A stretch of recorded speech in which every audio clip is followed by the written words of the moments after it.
Hello viewers, how are you all? Hope you all are fine and doing well. Welcome back to Level Up. मैं हूँ पायल और मैं आ गई हूँ लेके एक नया टॉपिक. आज हम पढ़ेंगे एक्रेडिटेशन के बारे में और इसके कुछ फंक्शंस. ओके, तो सबसे पहले जान लेते हैं कि एक्रेडिटेशन का मीनिंग क्या होता है. एक्रेडिटेशन जो बेसिकली है, हम यहाँ पे हायर एजुकेशन के बेसिस पे डिसाइड कर रहे हैं, तो इसलिए हम यहाँ पे यूनिवर्सिटीज़ कॉलेजेस के बारे में बात करेंगे. तो मान लीजिए एक्रेडिटेशन प्रोसेस किसी यूनिवर्सिटी में, सबसे पहली बात तो ये प्रोसेस कंपल्शन नहीं होता है. ओके, तो कोई भी यूनिवर्सिटी अगर चाहे तो वो एक्रेडिटेशन प्रोसेस से जा सकती है. ओके, वो अप्लाई कर सकती है कि मुझे एक्रेडिटेशन प्रोसेस करवाना है.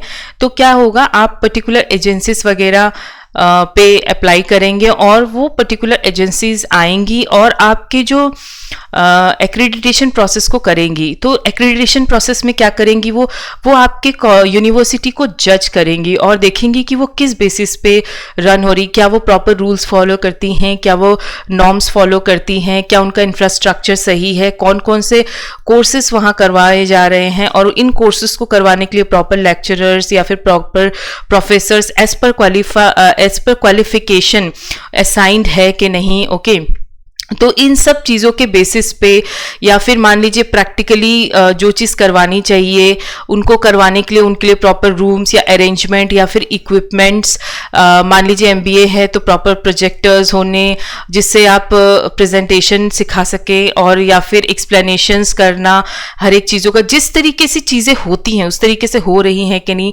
कुछ ईयर्स से वो किस तरीके के कंटेंट्स को पढ़ा रहे हैं. ओके, या फिर वो कुछ ईयर्स से किस तरीके के रिजल्ट्स आ रहे हैं यूनिवर्सिटी के. तो इन सब बेसिस पे एज ए होल वो जज करेंगी कितनी फीस ली जा रही है, कितना पेमेंट टीचर्स को हो रहा है, प्रोफेसर्स को हो रहा है, क्या वो नॉर्म्स के हिसाब से है कि नहीं. तो ये सब चीज़ों पे जज करके फिर वो एक्रेडिटेशन प्रोसेस से जाती हैं और इससे ये पता चलता है कि जो पर्टिकुलर कॉलेज और यूनिवर्सिटी है वो किस लेवल पे है. मान लीजिए किसी यूनिवर्सिटी को A+ ग्रेड मिला तो यानी कि ये यूनिवर्सिटी बहुत अच्छी है अगर देखने जाए तो इससे हमें क्या फ़ायदा होगा. मान लीजिए आप एक स्टूडेंट है, यूनिवर्सिटी को तो फायदा हुआ ही क्योंकि वो अपने आप को दूसरों से अलग दिखा पाएगी. जो यूनिवर्सिटी एक्रेडिटेशन प्रोसेस से नहीं गई है तो वो बेसिकली आप इस यूनिवर्सिटी से तो कहीं ना कहीं लैकिंग हो गई ना.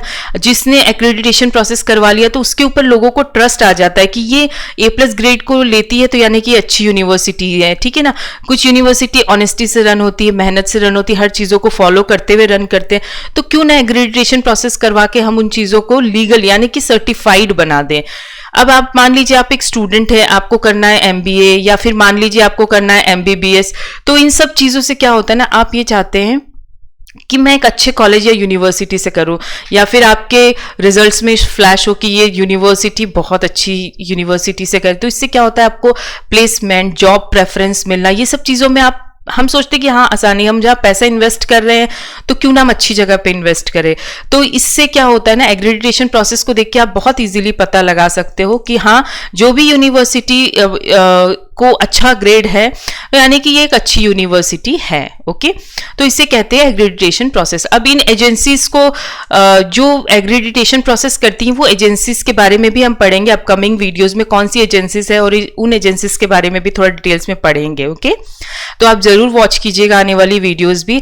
अब एक्रेडिटेशन के फंक्शंस क्या क्या होते हैं. अब एक्रेडिटेशन जो होता है इसमें सबसे पहले तो हम ये देखते हैं कि एस्टैब्लिश जो है यूनिवर्सिटी वो प्रॉपर स्टैंडर्ड नॉर्म्स को फॉलो करते हुए एस्टैब्लिश है कि नहीं, क्या उन्होंने प्रॉपर तरीके से सारे पेपर वर्क्स किए थे जब एस्टैब्लिश हुई थी, या फिर वो हर जो सिलेबस है, कोर्सेस है, कंटेंट है, टीचर्स जो भी है हर स्टैंडर्ड को मैच कर रही है कि नहीं as per government rule, as per UGC rule, whatever. Okay, अब ये ऐसा अगर हमें ये सबसे पहला फंक्शन है. उसके बाद हम एक्सेप्टेबल इंस्टीट्यूशन, कौन से इंस्टीट्यूशन लीगली एक्सेप्टेबल हैं या फिर आप सर्टिफाइड हैं, आप बहुत ही इजीली जज कर सकते हैं, तो ये उसका अनदर फंक्शन हुआ.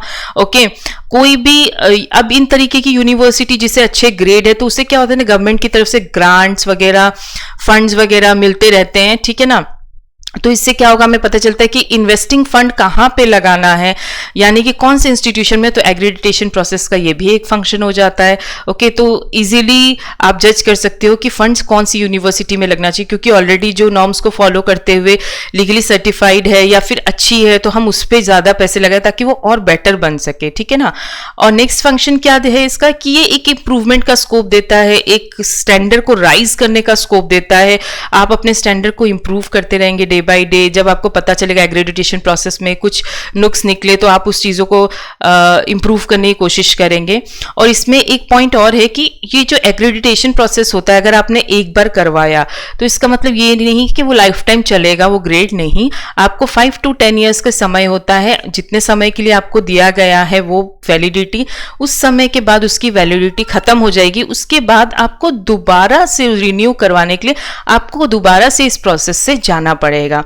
ओके, ये क्यों होता है? ये इसलिए होता है क्योंकि अगर आपने एक बार एक्रेडिटेशन करवा लिया तब तो आप बिल्कुल फ्री होके बैठ जाएंगे, अब तो मेरे यूनिवर्सिटी को अच्छे ग्रेड मिल गए हैं तो अब छोड़ो बाकी सब, अब चलते रहो जैसे चल रही है। नहीं, आपको ये पता होना पड़ेगा ताकि वो स्टैंडर्ड आप मेंटेन कर पाओ, है ना आप, ताकि वो स्टैंडर्ड या फिर जो क्वालिटी है वो कहीं छूटे नहीं। तो 5 से 6 साल बाद अगर आपको पता होगा मैं दोबारा एक्रेडिटेशन प्रोसेस के लिए जाऊंगा, तो आप उस चीज़ों को, उस लेवल को मेंटेन करते हुए चलेंगे, यानी कि क्वालिटी मेंटेन रहेगी। सिचुएशन इवेल्युएशन और प्लानिंग कर सकेंगे फ्यूचर को लेके, कैसे करना है, आगे बढ़ना है, आगे क्या क्या चीजें इंप्रूवमेंट चाहिए, ठीक है ना। तो ये सब चीजें होंगी।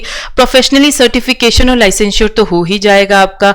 कोई भी कोर्सेस आप करवा रहे हैं उसे प्रॉपर प्रोफेशनली सर्टिफिकेशन, आप कोई भी बच्चा आएगा तो वो सेटिस्फैक्शन के हिसाब से यहाँ पे एडमिशन लेगा, क्योंकि उसे पता है मेरी जो डिग्री है उसकी कोई वैलिडिटी है, उसके उसमें कोई वजन है ना, कि मैंने डिग्री की है इतने अच्छे कॉलेज से की है, इतने अच्छे यूनिवर्सिटी से की है, ठीक है। तो ये सब चीज़ें जो हैं यही एक्रेडिटेशन के फंक्शंस होते हैं।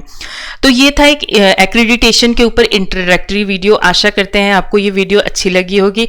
वीडियो अच्छी लगी है तो लाइक कर दीजिएगा, चैनल को सब्सक्राइब कर दीजिएगा, नोटिफिकेशन बेल भी प्रेस कर दीजिएगा ताकि आने वाली वीडियो की नोटिफिकेशन आपको जल्द ही मिल जाए। Thank you and have a great day.